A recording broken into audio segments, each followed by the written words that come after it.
عمرك سألت نفسك قبل كده ايه اللي هيحصل في المستقبل مع انتشار الذكاء الاصطناعي؟ وهل في مهن او وظائف هيقدر الذكاء الاصطناعي يستبدلها مكان البشر، ومهن تانية محصنة ضد الاستبدال؟ الموضوع اكبر من روبوتات وتكنولوجيا. في مهن بتحتاج لمسة انسانية، تفكير عميق، قدرة على التفاعل اللي الاي اي مستحيل يقدمها. اكيد سألت نفسك قبل كده لو الوظيفة اللي انا بشتغل فيها دلوقتي استبدلت، يعني بالعامية كده الذكاء الاصطناعي اخد مكانك، طب هتعمل ايه لو قلت لك ان في 7 وظائف البشر هم اللي هيفضلوا يعملوها وصعب الاي اي يستبدلهم؟ فخلينا ندخل على اول وظيفة منهم، وهي البياعين. البياعين مش بيعرفوا المنتجات اللي بيبيعوها، ولكن الأهم إنهم يفهموا العملاء، وده لأن البياعين مطلوب منهم يفهموا كل عميل ويتعامل معاه بعمق ويرتب أولوياته حسب ظروف واحتياج العميل. تخيل كده كل عميل بيختلف عن التاني من حيث الاحتياجات والأولويات. الذكاء الاصطناعي ممكن يوصي بمنتجات بناء على بيانات، ولكن هل ممكن يكون عنده القدرة على قراءة نبرة وصوت العميل أو تعبير وشه؟ هنا بيظهر دور البائع البشري اللي عنده مهارة التأثير واقناع العميل شخصيا، وده مستحيل الذكاء الاصطناعي يستبدله. فكر معايا كده، هل ممكن روبوت يقنعك تشتري حاجة انت مش عايزها؟ مستحيل. تاني وظيفة، مبرمجين الذكاء الاصطناعي. قد تبدو غريبة، بس اللي بيحركوا الذكاء الاصطناعي هم البشر نفسهم، تحديدا المبرمجين اللي بيدوه الأوامر علشان يظهر بالشكل اللي نعرفه. الذكاء الاصطناعي بيشتغل على بناء وتطوير برمجيات تانية، لكنه بيعتمد على المبرمجين اللي بيوجهوه ويضبطوه على التفاعل مع متطلبات الناس. بدون المبرمجين اللي بيفهموا احتياجاتنا، الذكاء الاصطناعي هيبقى مجرد أداة غير متطورة. تخيل روبوت بدون مبرمج، هتبقى مجرد قطعة حديد لا بتفهم ولا بتتفاعل.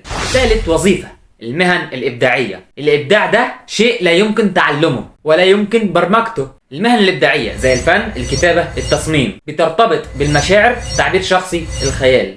سمعك اللي بتقول لا الكتابة أو الفن أو الرسم أو أيا كان ده الذكاء الاصطناعي بيستبدله، والدليل إن ممكن الذكاء الاصطناعي يطلع حاجة أفضل من الإنسان نفسه. طب تخيل بقى الفيديو ده مكتوب بالذكاء الاصطناعي، بس هل هروح أجيب السكريبت ده واقراه على طول؟ اكيد لا، لازم يكون في لمسه انسانيه. الذكاء الاصطناعي ممكن يساعد في تصميم حاجات او يكتب بناء على بيانات، لكن هل يقدر يطلع بفكره جديده وملهمه ومؤثره؟ الفن دايما بيكون تعبير عن شيء عميق داخلي، وهنا الابداع البشري بيبان وبيفرض نفسه. ازاي روبوت او اي اي يتخيل لوحه فنيه بتحكي قصه مؤثره؟ الإبداع مستحيل يتبرمج. رابع وظيفة، المهن الاستشارية المعقدة اللي بتحتاج تعامل مع البشر، خصوصا في مهن زي الطب النفسي والمحاماة، محتاج فهم عميق جدا للمشاعر واحتياجات الناس. الذكاء الاصطناعي ممكن يقدم استشارات قانونية أو طبية بناء على قواعد وبيانات، بس هل يقدر يحس بالألم اللي عند الشخص اللي قاعد قدامه؟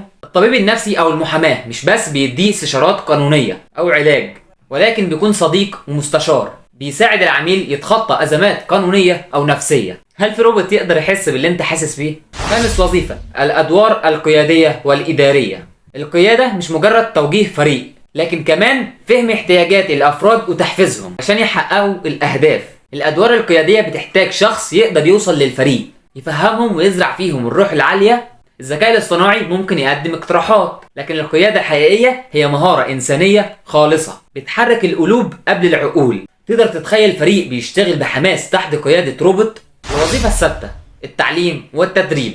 التعليم هو أكثر مجال محتاج تفاعل مباشر وفهم عميق للطلاب. الذكاء الاصطناعي ممكن يدي معلومات، لكن هل يقدر يستوعب احتياج الطالب ويعدل طريقته علشان تناسبه؟ المعلمين بيمروا بتجارب وتفاعل حقيقي مع الطلاب، وبيعرفوا ازاي يوصلوا المعلومة بأوضح وأبسط طريقة. المعلم بيفهم الطالب وبيشجعه وبيحسسه انه قادر ينجح ويبدع.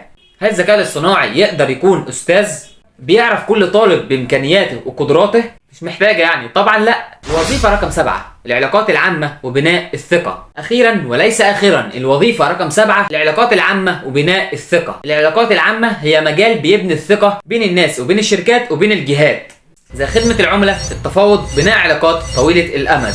كل ده بيعتمد على الفهم العميق للبشر وتكوين الثقة. الذكاء الاصطناعي ممكن يرد على الاستفسارات، لكن هل يقدر يحسس العميل بالراحة ويكسب ثقته؟ هل ممكن تطمن لروبوت أو أي آب على الجهاز ده؟ الثقة الحقيقية دايما بتكون بين البشر.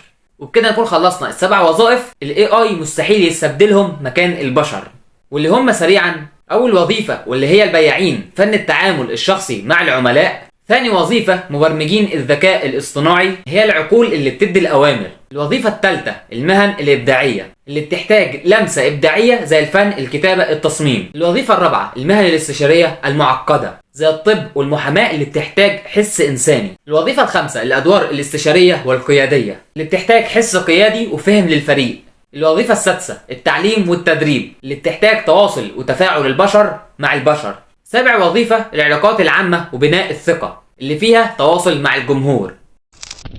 الخلاصة: أي شغل فيه إبداع، تعامل إنساني مع البشر، أو فهم معقد حبتين، صعب الذكاء الاصطناعي يستبدلهم. يعني أي حاجة فيها تعامل إنساني زي المشاعر أو ما شابه، ده ما ينفعش الذكاء الاصطناعي يستبدلهم أو يبقى مكانهم.